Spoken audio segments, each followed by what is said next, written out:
Welcome to एजलेसनेस। आज से हम करंट अफेयर्स की एक सीरीज़ शुरू करने जा रहे हैं जिसमें नेशनल और इंटरनेशनल करंट अफेयर्स को हम कवर करेंगे जो प्रीलिम्स एग्ज़ाम्स के लिए काफ़ी इंपॉर्टेंट होंगी।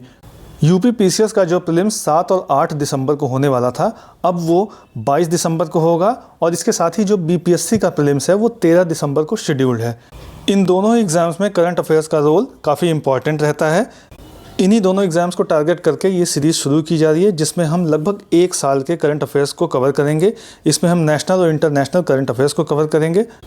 ये सीरीज़ 70वीं बीपीएससी और यूपी पीसीएस दोनों के लिए बहुत इंपॉर्टेंट है। इसमें हम स्टेट स्पेसिफिक करंट अफेयर्स को कवर नहीं करेंगे। स्टेट स्पेसिफिक की अगर बात करें तो यूपी करंट अफेयर्स का एक वीडियो हमने डाल रखा है जो कि यूपी प्रीलिम्स की प्लेलिस्ट में मिल जाएगा, और बीपीएससी से का जो करंट अफेयर्स होगा उसके लिए हम आगे वीडियो लेकर आएंगे। करंट अफेयर्स सीरीज़ का ये पहला वीडियो है, तो बिना टाइम वेस्ट करे हम इसको शुरू करते हैं। तो इसमें सबसे पहला पॉइंट है, डीआरडीओ ने हाल ही में जोरावर का विकासात्मक फील्ड फायरिंग परीक्षण जिसका प्रथम चरण था उसे संपन्न किया है। यह जोरावर क्या है? यह है स्वदेशी हल्का टैंक। इस तरह के कीवर्ड से रिलेटेड क्वेश्चन यूपी पीसीएस के प्रीलिम्स में भी आते हैं और बीपीएससी के प्रीलिम्स में भी आते हैं। तो जोरावर क्या है? स्वदेशी हल्का टैंक है। इसे डीआरडीओ ने बनाया है।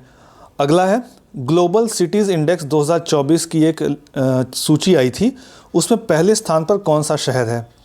तो इसमें पहले स्थान पर शहर है, उसका नाम है न्यूयॉर्क। देखिए, इस तरह की जो भी इंडेक्स वगैरह आते हैं उसमें पहले स्थान पर कौन है आपको ये याद रखना है, ये अक्सर पूछ लेता है। रिपोर्ट और इंडेक्स से रिलेटेड जो क्वेश्चंस होते हैं वो किसी भी एग्ज़ाम में अक्सर आते रहते हैं, 1 से 2 क्वेश्चन पूछ लेता है। एक हमने इससे रिलेटेड एक वीडियो भी डाल रखा है जो कि आपको प्रीलिम्स की जो प्लेलिस्ट है उसमें मिल जाएगा। चाहे आप बीपीएससी वाली प्लेलिस्ट में जाएं वहाँ भी मिल जाएगा, और यूपी पीसीएस की जो प्लेलिस्ट है वहाँ पर भी ये मिल जाएगा। उसमें हमने पिछले 1 से 1.5 साल के जितने भी इंडेक्स और रिपोर्ट हैं उनको कवर किया है। उसमें इंडिया की रैंकिंग क्या है या पहले नंबर पर कौन सा देश है, ये सब हमने उसमें कवर किया है। अगले पर आते हैं, भारत की सबसे बड़ी बैटरी ऊर्जा भंडारण प्रणाली का शुभारंभ कहाँ किया गया है? तो ये राजनांदगांव में किया गया है, छत्तीसगढ़। इसमें आपको ये भी ध्यान रखना है कि किस स्टेट में है, तो छत्तीसगढ़, और कौन से शहर में किया गया है, तो राजनांदगांव में किया गया है। अगला क्वेश्चन है, आयरलैंड के सबसे युवा प्रधानमंत्री हाल ही में कौन बने हैं? तो इसका आंसर है साइमन हैरिस। साइमन हैरिस की जो एज है वो 37 साल है और ये आयरलैंड के सबसे युवा प्रधानमंत्री हैं। देखिए, ये क्वेश्चन भी काफ़ी इंपॉर्टेंट रहता है कि किस देश के कौन नए राष्ट्रपति या प्रधानमंत्री बने हैं, जो नई नियुक्तियाँ हुई हैं, वो बहुत ही इंपॉर्टेंट हो जाता है। तो आप करंट अफेयर्स में इसको देखेंगे, इसको हम धीरे धीरे करके पूरा कवर करा लेंगे। पिछले 1 साल में जो भी नए प्रधानमंत्री या राष्ट्रपति बने हैं उनका भी वीडियो हमने एक डाल रखा है, तो उसको भी आप प्लेलिस्ट में जाकर देख सकते हैं। अगला क्वेश्चन है, पुणे हवाई अड्डे का नया नाम क्या है? तो अभी आपने देखा होगा कि पुणे हवाई अड्डे का नाम चेंज किया गया है, तो अब इसका नया नाम क्या है? जगत गुरु संत तुकाराम महाराज अंतर्राष्ट्रीय हवाई अड्डा। जिन भी जगहों के नाम चेंज होते हैं वो इम्पॉर्टेंट हो जाता है, तो आगे हम इसका भी एक वीडियो लेकर आएंगे जिसमें पिछले 1 साल में जो भी नाम चेंज हुए होंगे, फेमस नाम, वो सभी हम कवर करेंगे, एक ही वीडियो में कवर कर लेंगे। अगला है, COP29 कहाँ आयोजित किया जाएगा? कॉप, कॉन्फ्रेंस ऑफ पार्टीज़ 29, जो 29th जो एडिशन है वो कहाँ आयोजित किया जाएगा? ये UNFCCC COP29 की बात की जा रही है, तो ये कहाँ किया जाएगा? अजरबैजान में किया जाएगा। ये 2024 का है। अगला है, अभी हाल ही में आपने देखा होगा श्रीलंका में इलेक्शन हुआ है, वहाँ पे नए प्रधानमंत्री और नए राष्ट्रपति बने हैं, तो उसी से रिलेटेड ये है। श्रीलंका की नई प्रधानमंत्री का नाम क्या है? तो इसका आंसर है हरिनी अमरसूरिया। तो हरिनी अमरसूरिया ये श्रीलंका की नई PM बनी है।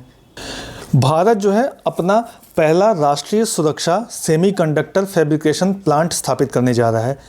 इसमें कौन सा देश भारत को सहयोग कर रहा है?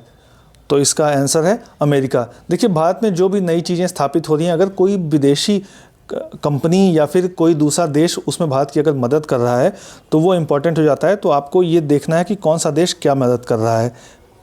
तो इस तरह से जो राष्ट्रीय सुरक्षा सेमीकंडक्टर फैब्रिकेशन प्लांट जो स्थापित किया जा रहा है भारत में पहला, उसे स्थापित करने में अमेरिका भारत का सहयोग कर रहा है। अगला है, हाल ही में मर्सर ने cost of living city ranking 2024 जारी की है। इसके अनुसार विश्व में सबसे महंगा शहर कौन सा है? तो मर्सर ने जो लिस्ट जारी की है उसमें सबसे महंगा शहर कौन सा है? हांगकांग। अगला है, किस राज्य सरकार ने भारत का पहला चावल एटीएम लॉन्च किया है? चावल एटीएम है ये, और ये भारत का पहला है। तो इसे किस राज्य सरकार ने लॉन्च किया है? ओडिशा ने। आपको ये ध्यान रखना है कि पहला क्या लॉन्च किया है, पहला चावल एटीएम कहाँ लॉन्च हुआ है? ओडिशा में, ओडिशा सरकार ने लॉन्च किया है इसे। अगला है, महामारी से निपटने की तैयारियों का आकलन करने के लिए नेशनल वन हेल्थ मिशन के तत्वावधान में विषाणु युद्ध अभ्यास आयोजित किया गया। इसका आयोजन कहाँ हुआ था? तो आंसर है इसका अजमेर में। अजमेर कहाँ है? राजस्थान में है। अभी आपने देखा ही होगा 2020 में कोविड आया था, तो उससे निपटने के लिए अलग अलग देशों ने अलग अलग तरह की स्ट्रेटेजी डेवलप की। तो भविष्य में इस तरह की अगर कोई दूसरी महामारी आ जाती है तो उससे निपटने के लिए हमारी जो तैयारियां किस तरीके की हैं उसका आकलन करने के लिए ये अभ्यास किया गया था। इसका नाम था विषाणु युद्ध अभ्यास। ये कहाँ हुआ था? अजमेर में, राजस्थान में। और ये किसके तत्वावधान में हुआ था? तो नेशनल वन हेल्थ मिशन के तत्वावधान में। अगला है, भारत का पहला हेड्रोन थेरेपी केंद्र किस स्थान पर शुरू किया गया? इसका आंसर है IIT कानपुर में। ये जो हेड्रोन थेरेपी है ये बेसिकली कैंसर के ट्रीटमेंट से रिलेटेड होती है। तो हेड्रोन थेरेपी सेंटर कहाँ शुरू किया गया है? ये इंडिया का पहला है। कहाँ पर? IIT कानपुर में। अगला है, अंतर्राष्ट्रीय क्रिकेट परिषद के अध्यक्ष के रूप में किसे चुना गया है? इसका आंसर है जय शाह। जय शाह अभी BCCI के सेक्रेटरी हैं और इसके साथ ही साथ ACC यानी एशियन क्रिकेट काउंसिल के अध्यक्ष भी हैं। ICC के अध्यक्ष के रूप में इनका जो कार्यकाल होगा वो 1 दिसंबर 2024 से शुरू होगा। ICC अध्यक्ष के रूप में जय शाह को निर्विरोध चुना गया है और अब ये ग्रेग बार्कले की जगह लेंगे। अगला है, स्वतंत्रता के बाद ग्रीष्मकालीन ओलंपिक खेलों के किसी एक संस्करण में 2 या उससे अधिक पदक जीतने वाली पहली भारतीय एथलीट मनु भाकर बनी है। यह किस खेल से संबंधित है? तो इसका आंसर है निशानेबाजी से। आपने देखा होगा भी जो पेरिस ओलंपिक हुआ था 2024 में ही, उसमें मनु भाकर ने 2 कांस्य पदक जीते, एक सिंगल और एक टीम इवेंट में। तो इंडिया की तरफ से एक ही एडिशन में 2 मेडल जीतने वाली ये पहली एथलीट हैं। इसके पहले भारत की तरफ से 2 मेडल जीतने वाली पहली महिला एथलीट हैं PV सिंधु, जिन्होंने बैडमिंटन में जीता था, लेकिन वो अलग अलग एडिशन में जीती थी।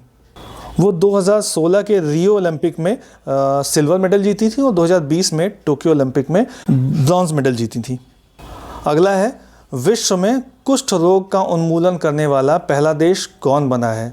तो ये जॉर्डन बना है और WHO के अनुसार ये डेटा है। तो कुष्ठ रोग का उन्मूलन करने वाला दुनिया का पहला देश कौन है? जॉर्डन। अगला है, अंडमान एवं निकोबार द्वीप समूह की राजधानी पोर्ट ब्लेयर का नया नाम क्या होगा? इसका आंसर है श्री विजयपुरम। हाल ही में अंडमान निकोबार की जो राजधानी है पोर्ट ब्लेयर, उसका नाम बदला गया है और अब ये इसका नया नाम होगा श्री विजयपुरम। तो जो भी नाम चेंज होते हैं वो इम्पॉर्टेंट होते हैं, मैंने पहले भी बताया था। तो उसका हम एक साथ एक वीडियो लेकर आएंगे जिसमें जो भी महत्वपूर्ण नाम चेंज हुए हैं उसको हम एक साथ कवर कर लेंगे। तो अगला है, भारत के 75 महान क्रांतिकारी, ये किताब लिखी गई है। किसने लिखी है? तो डॉक्टर भीम सिंह।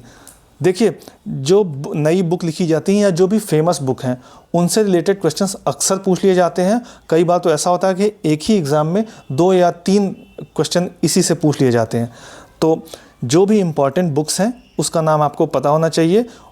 हम एक वीडियो इस पर भी लेकर आएंगे जिसमें हम जितनी भी बुक्स हैं जो इम्पॉर्टेंट हैं जिससे क्वेश्चन आने की संभावना है उसको एक साथ कवर कर लेंगे। वैसे ये जो करंट अफेयर्स की जो सीरीज़ चली है इसमें भी हम काफ़ी चीज़ें कवर कर लेंगे।